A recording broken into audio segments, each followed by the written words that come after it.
आज से करीब 19 लाख साल पहले पेड़ों की हल्की छांव में एक छोटा सा ग्रुप बैठा था। कुछ लोग जानवर की खाल मोड़कर उसमें तेज पत्थर के औजार भर रहे थे। कोई बड़े पत्तों और ट्री बार्क को मोड़कर थैला बना रहा था और कोई प्लांट फाइबर को घुमा घुमा कर पतली रस्सियाँ तैयार कर रहा था ताकि सब कुछ कस कर बांधा जा सके। उनके हाथों की हर हरकत बताती थी कि ये काम उनके लिए नया नहीं है बल्कि रोज़मर्रा का हिस्सा है। ऑस्ट्रालोपिथिकस और होमो हबिलिस की पुरानी पीढ़ियों के जाने के बाद अफ्रीका की धरती पर ये एक नया रूप उभर आया था। लंबी टांगे, चौड़ी छाती, सीधी रीढ़ और दूर तक चलने की कैपेसिटी।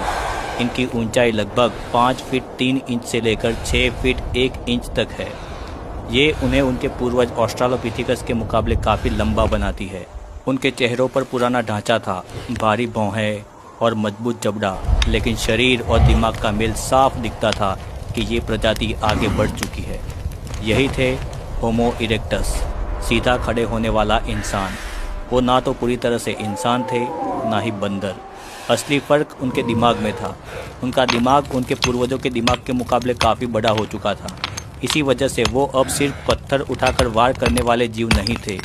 वो अब औजार को आकार देते थे, उसे बार बार बनाते, सुधारते और सोचे समझे प्लान के साथ इस्तेमाल करते थे। जब वो वहाँ से उठकर चलने लगे तब हवा में दूर कहीं आवाज़ गूंजी। ये शेर की आवाज़ नहीं थी, ये गहरी भारी आवाज़ किसी विशाल जानवर की थी जो अपने शरीर को हिलाते हुए कराह रहा हो। झुंड ने रुक कर सुना, लेकिन आगे बढ़ना जरूरी था। दूर कहीं कुछ बड़े बड़े जानवर, शायद प्राचीन हाथी, धूल उड़ा रहे थे। उनके पैरों से उठती मिट्टी सुबह की धूप में चमक रही थी। होमो इरेक्टस जानते थे कि इन विशाल जीवों के पास जाना समझदारी नहीं है। वो आज भी छोटे थे और हथियार बस साधारण थे, लेकिन कुछ तो बदल चुका था। उनके हाथों में अब साधारण पत्थर नहीं थे, हैंड एक्स जैसे औजार थे, लंबा पतला, बिल्कुल बादाम शेप में, दोनों तरफ से घिसा हुआ और इतना धारदार कि उससे जानवर की खाल काटी जा सके। ये झुंड 2 घंटे तक चलता रहा। अचानक हवा में हल्की सी धुएं की गंध आई। आसमान में काला धुआं उठ रहा था। कहीं बिजली गिरने या फिर तेज गर्मी से जंगल के अंदर आग लगी थी। उनकी पुरानी पीढ़ी आग से बहुत डरती थी, लेकिन होमो इरेक्टस आग को समझने लगे थे। ये ग्रुप धीरे धीरे उस दिशा में आगे बढ़ा। जंगल में कई पेड़ जल चुके थे और छोटे छोटे जानवर अध जले पड़े थे।